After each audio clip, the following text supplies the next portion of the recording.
Selamat pagi Bapak Ibu Saudara sekalian, selamat berjumpa kembali di dalam Sekolah Minggu Online. Pada kesempatan ini kita akan belajar satu karakter, yaitu karakter kasih. Namun sebelumnya mari kita berdoa. Bapa di dalam surga, kami mengucap syukur pagi ini kami boleh bersama-sama dalam Sekolah Minggu Online. Kami mengucap syukur untuk penyertaan dan perlindungan Tuhan terhadap kami, sehingga kami boleh didapati dalam keadaan baik. Dan sebentar kami akan merenungkan kebenaran firman Tuhan. Biarlah Tuhan memampukan hamba-Mu untuk menyampaikan firman Tuhan ini dengan baik dan benar. Di dalam nama Yesus Kristus kami berdoa. Amin. Bapak Ibu Saudara, pada kesempatan ini kita akan belajar satu karakter, yaitu karakter kasih, di mana karakter ini sangat mendasari dan sangat diperlukan di dalam setiap hal ketika kita bertindak. Mengapa demikian? Karena segala sesuatu yang dilakukan dengan kasih itu akan menjadikan satu berkat bagi banyak orang, atau bagi orang yang menerima perbuatan kita ini. Bapak, Ibu, Saudara, berbicara kasih ini merupakan satu hal yang besar yang disampaikan oleh Rasul Paulus di dalam 1 Korintus 13 ayat 13, yaitu demikianlah tinggal 3 hal ini, yakni iman, pengharapan, dan kasih. Dan yang paling besar diantaranya ialah kasih. Jadi di dalam 3 hal ini yang paling besar dikatakan adalah kasih. Jadi kasih ini begitu penting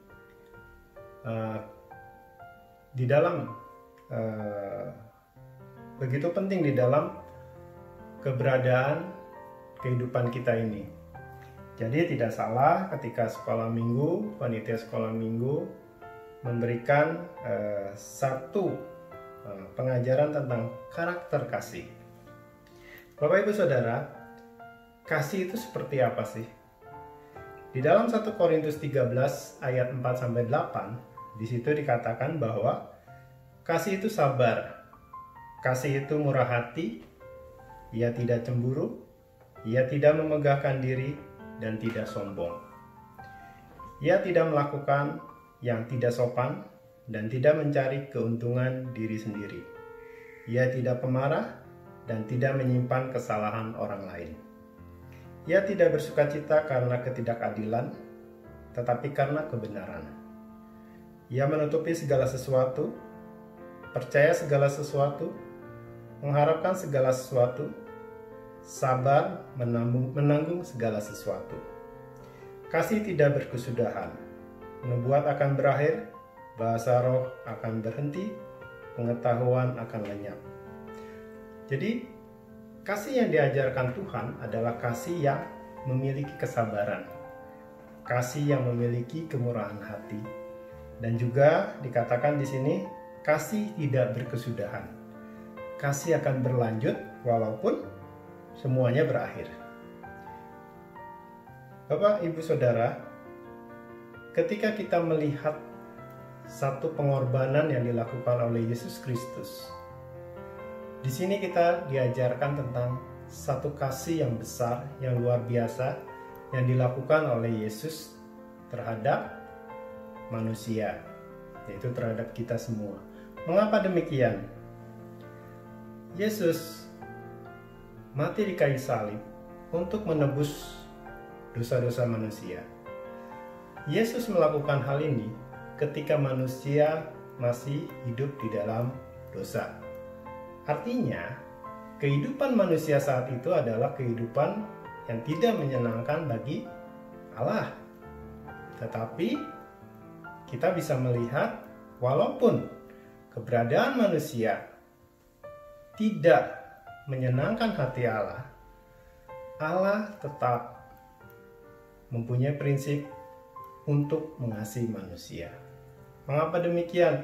Kita bisa lihat Yesus mati di kayu salib untuk menebus dosa manusia. Hal ini membuktikan bahwa kasih tidak dibatasi oleh kondisi seseorang. kasih yang diajarkan Allah adalah kasih yang walaupun manusia masih berdosa, Allah tetap berkorban untuk menebus dosa manusia. Ini satu pengajaran yang luar biasa tentang kasih. Tidak ada kasih yang lebih besar ketika seseorang mengorbankan nyawanya untuk orang lain. Ini yang dilakukan oleh Yesus Kristus. Dari sini kita bisa melihat, saudara, bahwa kasih yang diajarkan Allah adalah kasih yang disertai pengorbanan. Kasih tidak menuntut balas atau menuntut penghargaan. Sungguh luar biasa kasih yang diajarkan Allah. Allah mengajarkan, kasihilah musuhmu. Bagaimana manusia bisa melakukan hal ini? Tentunya sulit. Tetapi Allah di sini mengajarkan bahwa kasihilah musuhmu. Wah, ini satu hal yang luar biasa. Kita mudah mengasihi orang-orang yang baik sama kita. Tetapi Tuhan mengajarkan, kasihilah orang-orang yang tidak baik sama kita. Ini pengajaran yang tidak ringan, tapi ini pengajaran yang sungguh-sungguh luar biasa. Jadi, Allah menuntut kita untuk kita mengasihi tanpa melihat kondisi. Apapun. Orang ini mau baik, orang ini mau tidak baik, Tuhan mengajarkan, kasihilah. Bapak Ibu Saudara, pengorbanan Yesus Kristus di kayu salib merupakan satu pengajaran yang sangat-sangat baik untuk kita terapkan dalam kehidupan kita. Mengapa? Karena setiap orang yang percaya kepada Tuhan Yesus, setiap orang yang merasakan pengorbanan Tuhan Yesus di kayu salib, orang tersebut harus memiliki kasih. Mengapa demikian, Bapak Ibu Saudara? Karena seseorang yang melekat kepada Yesus Kristus, otomatis orang ini harus mengikuti yang namanya pengajaran Yesus. Salah satunya kasih. Jadi tidak mungkin kita berbicara bahwa saya mengikuti dan mengasihi Yesus di dalam kehidupan kita, tetapi kita tidak melakukan kasih di dalam kehidupan kita. Ini akan menjadi sulit. Karena apa?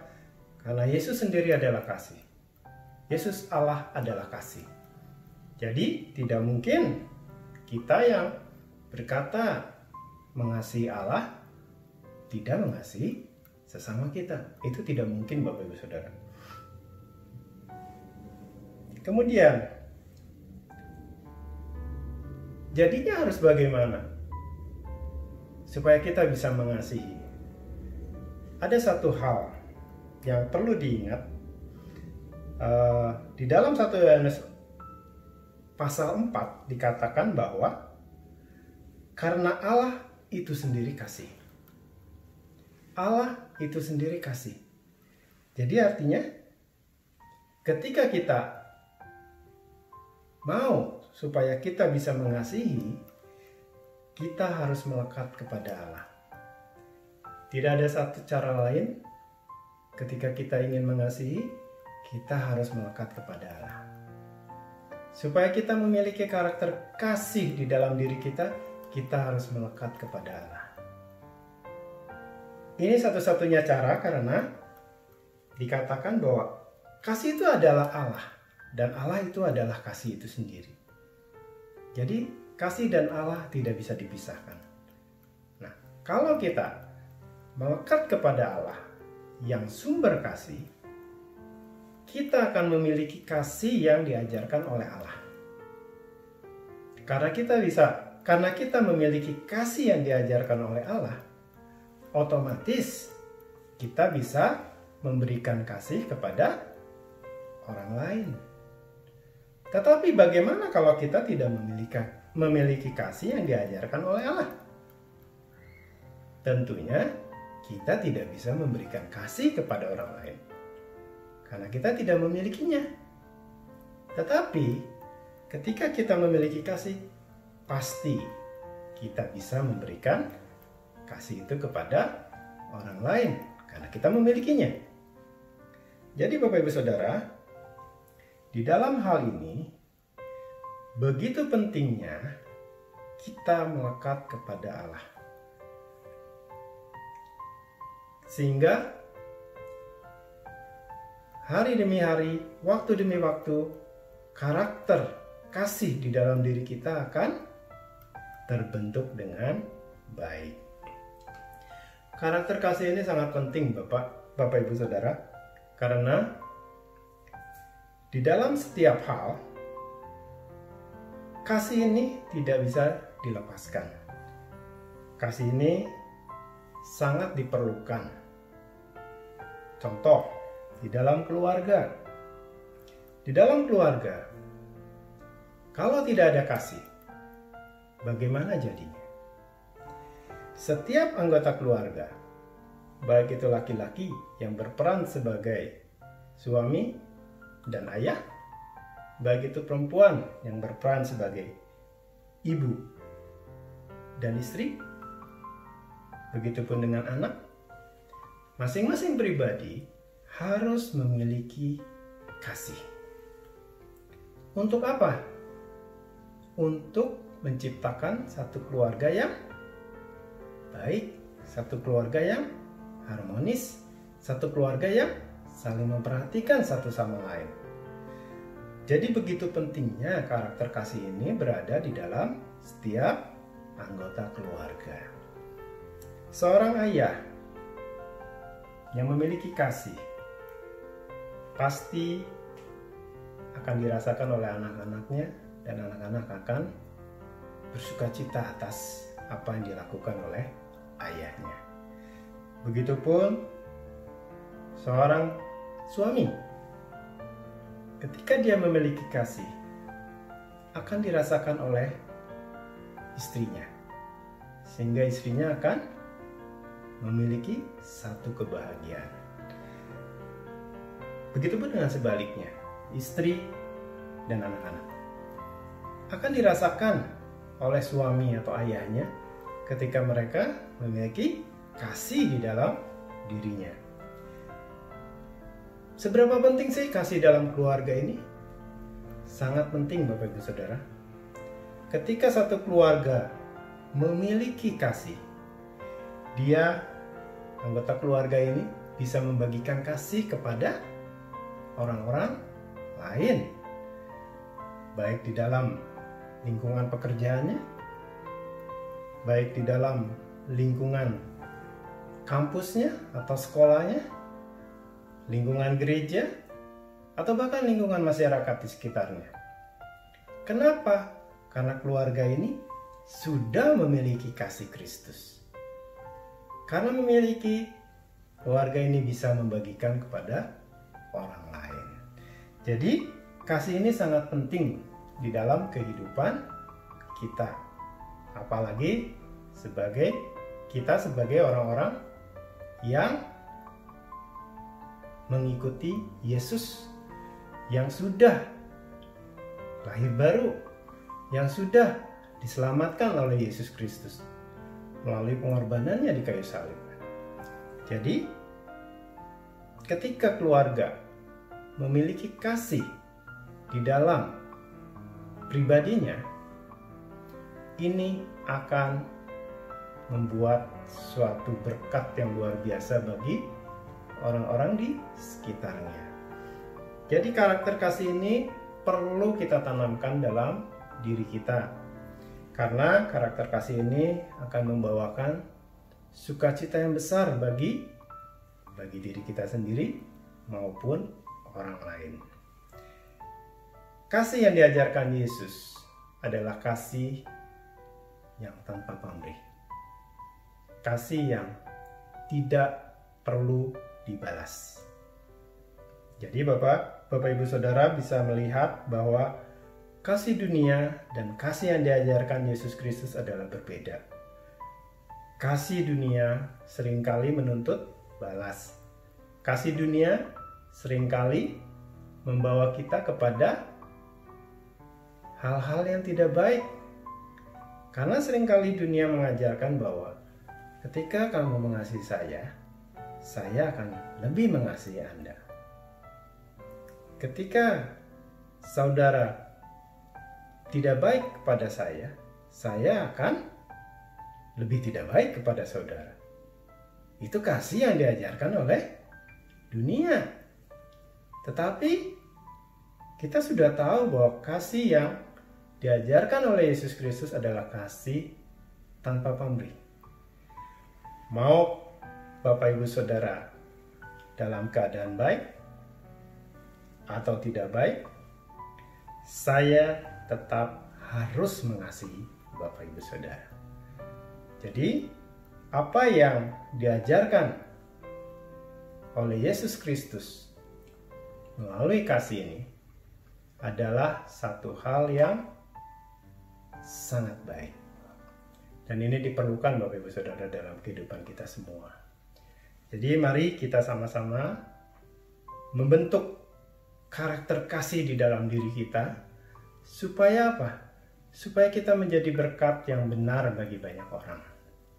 Kasih membawa orang menuju keselamatan. Mengapa demikian?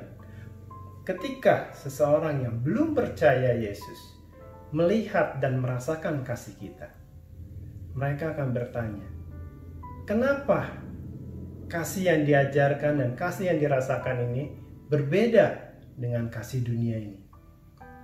Dan mereka akan tertarik kepada Allah. Bapak Ibu Saudara, mengingat begitu pentingnya karakter kasih ini, mari kita sama-sama memulai dari sekarang untuk mempertajam, meningkatkan karakter kasih ini dalam diri kita.